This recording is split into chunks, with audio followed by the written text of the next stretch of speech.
So we want to find an equation for a line with an x-intercept of 4 and a y-intercept of -2. Now before we continue, it's important to understand that x-intercepts happen only when y equals 0. So we can rewrite this information as a set of coordinates at 4, 0.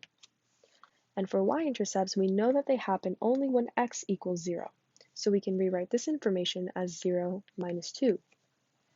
Now that we have two coordinates, we can start to solve for our equation. We know from y-intercept form that y equals mx plus b, where m is the slope and b is the y-intercept. So let's start to find our m value of this equation, our slope. We know that slope equals rise, which is a difference in y's, over run, which is a difference in x. This can be rewritten as y2 minus y1 over x2 minus x1.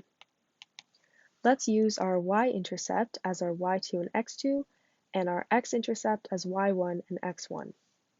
That's going to be minus 2 minus 0 over 0 minus 4. I'm just going to move this over. That's going to be minus 2 over minus 4, which simplifies into positive 1 over 2. Now that we have our slope and 2 points, we can use these values to plug them in to point slope, which is y minus y1 equals m times x minus x1. Let's use our x-intercept as y1 and x1.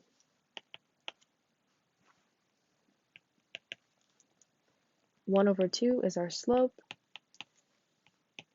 And now we can start to open up this bracket and distribute the terms inside.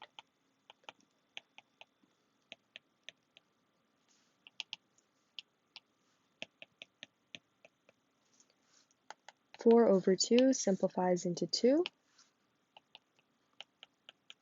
and therefore the equation of the line passing through both these points in y-intercept form is y equals 1 over 2x minus 2.